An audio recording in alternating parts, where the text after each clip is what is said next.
Applause, ladies and gentlemen. I'm delighted to, and not a little honoured actually, to be here to address the Association's 2016 Annual General Meeting. To show how important it is to me, I was told by my 12-year-old daughter this morning that it's the first sports day of hers I've missed in 9 years. So good luck in the javelin and hurdles. I said, what chance have you got? She said, I'm 100 to 1 shot for both. So anyway, the ROA has billed this as the horse racing industry event of the year, and the turnout in the room suggests it certainly is. I shall try and live up to my billing and deliver the industry address, and hope maybe to achieve a gold standard for ARC for something, Alan. While I may be Chief Executive of ARC, I've spent a lot of time during my first 9 months in the job on industry issues. We're only one part of the equation. Never have organisations in British racing had their future success more intertwined and dependent on each other than now, which is why since joining ARC, I've had as many meetings with those based in 75 High Holborn as Millbank Tower. I will touch on industry consolidation, collaboration later, but I'm heartened by the more unified approach now being taken by the sport in comparison to the approach taken in years gone by when British racing failed to speak with one voice. Speaking with a single voice is more vital than ever in light of last week's political developments. As a lifelong racing fan, someone who likes a bet, and someone who now indulges in racehorse ownership, I've been lucky enough also to utilise my legal training in the betting industry and now within racing. I hope the former career is proving of some assistance to racing, given racing is where my heart lies. As an owner, I'm more than familiar with the highest highs and the lowest lows that the horses can deliver. The thrill of a win can't be matched by much else in life, as I'm sure many in the room can agree. There are a number of issues I would like to cover this morning, and given I am an owner and I'm speaking to a room full of owners, it won't surprise you to know that the role of owners and our part in the sport is one of those areas I will cover. I will also cover the importance of prize money and its generation, growth and distribution, as well as sharing with you our future plans for ARC and its racecourses and our vision for the future of British horse racing. Firstly, the role of the owner in racing. I'm on record as saying I think we need to make sure that owners are made to feel like kings and queens.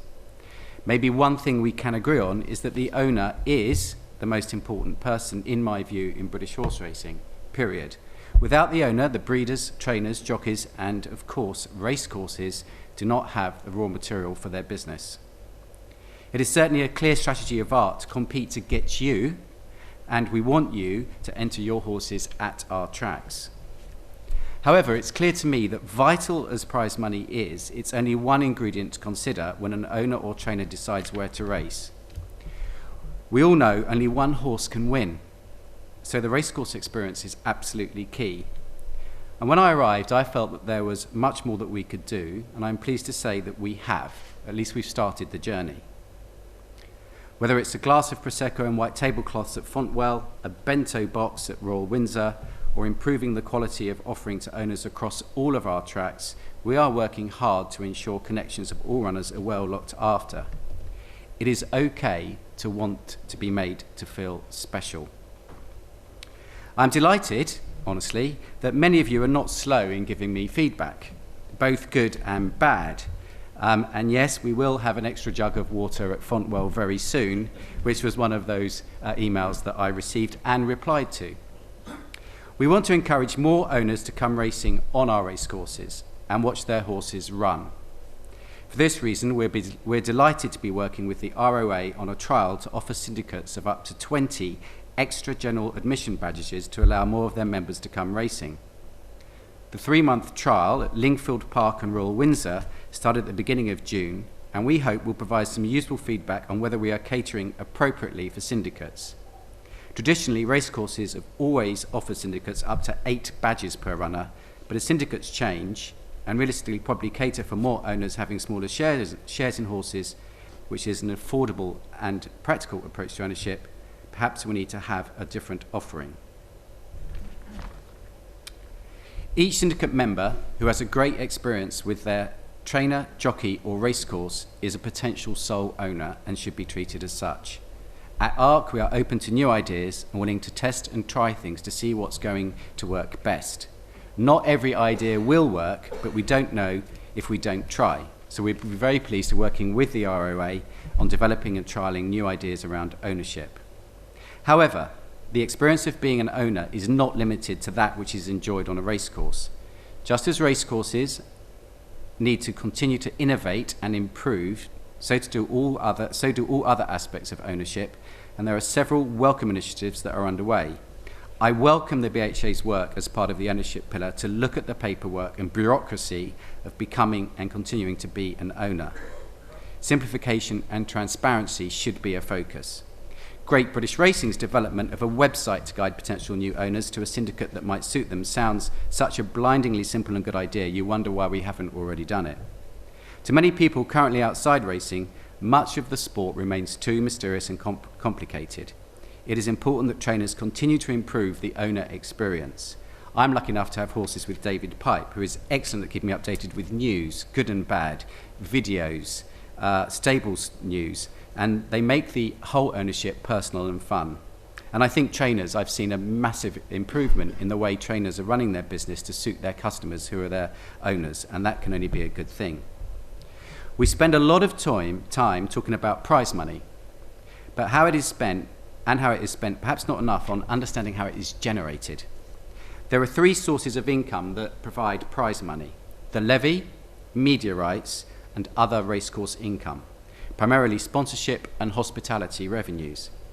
Taking each in turn, racecourses are working very, very hard to boost income.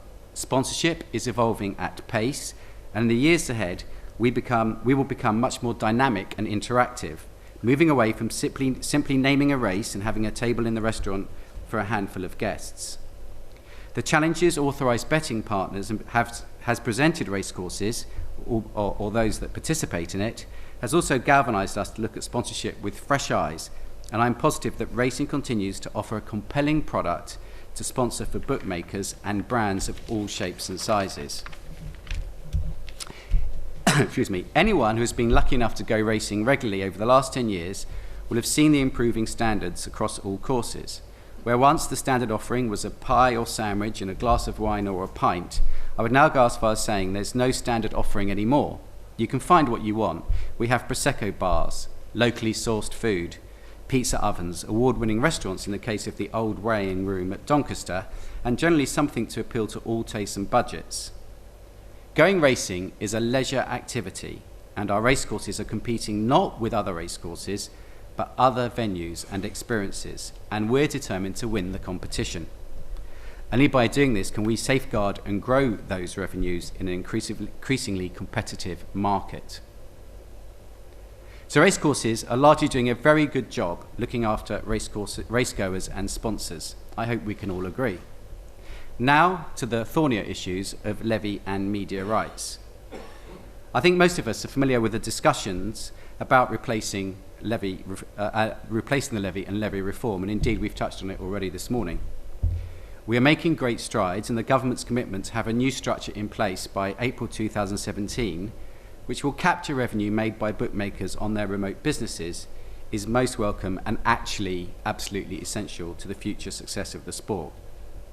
The industry must pull together and redouble our efforts to ensure the government remains committed to its timetable through these next 3 months of uncertainty.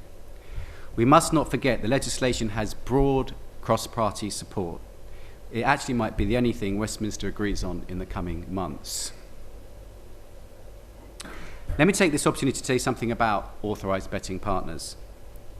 As Charlie said, the levy in 2003 was 103 million. Next year, it's likely to be less than 50 million.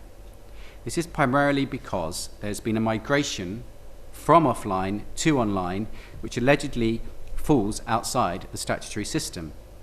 Now, I say allegedly because there is an argument that, as currently framed, the legislation as it exists captures online, and that is something that could, if necessary, be tested in the future. Yes, sponsorship from online operators is or was very welcome, but to accept that sponsorship so encouraging betting with operators who fall outside the levy net simply means that we, as an industry, are actively contributing to our own decline.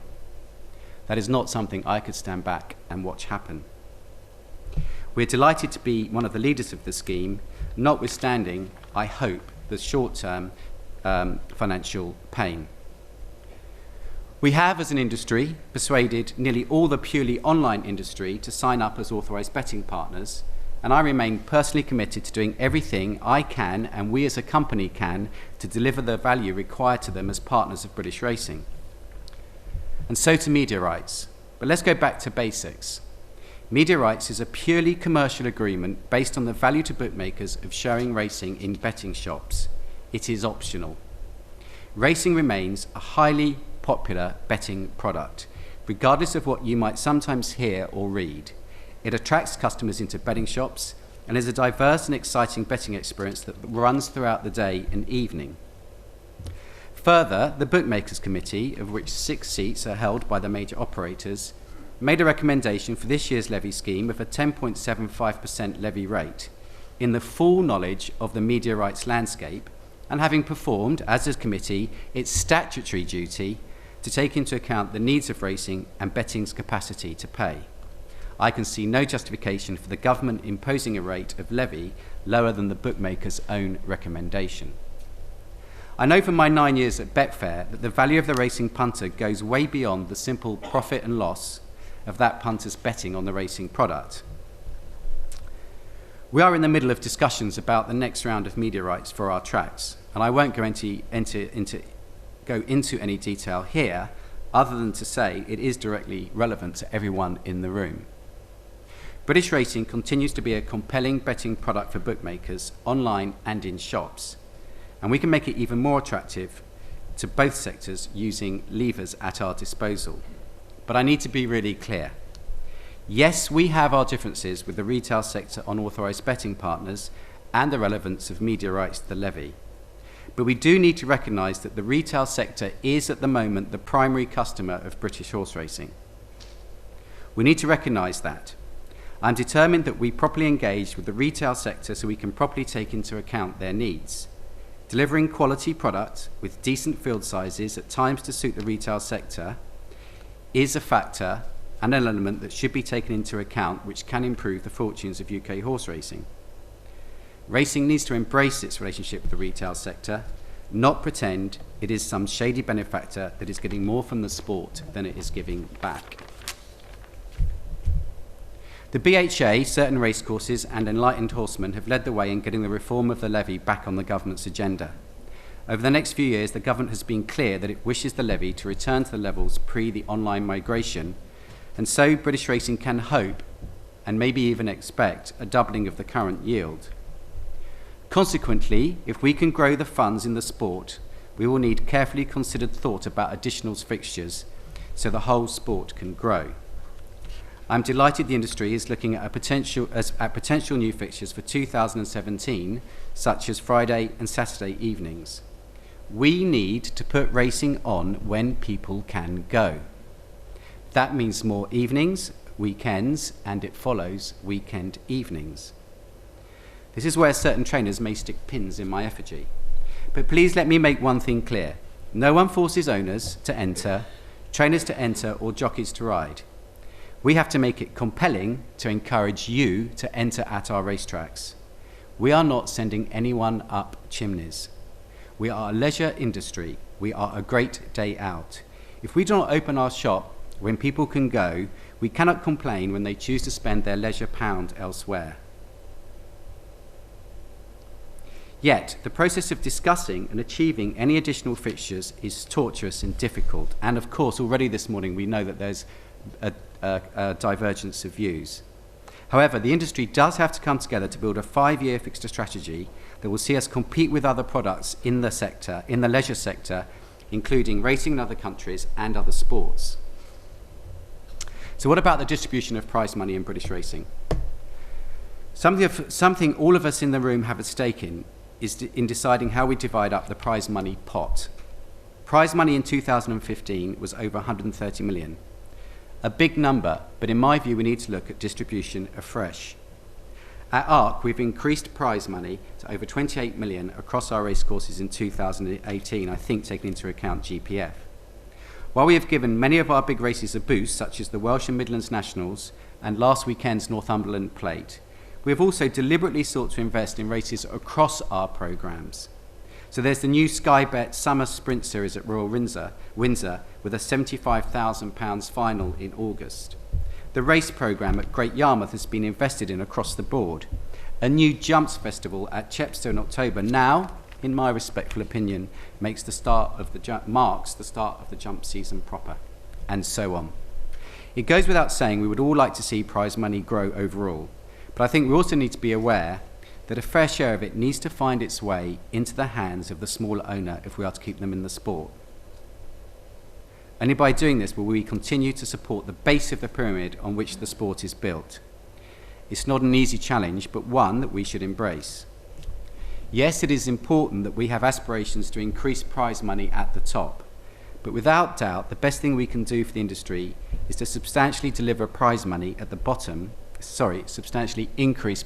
at the bottom by using the new levy income in the years ahead and addressing how prize money is distributed.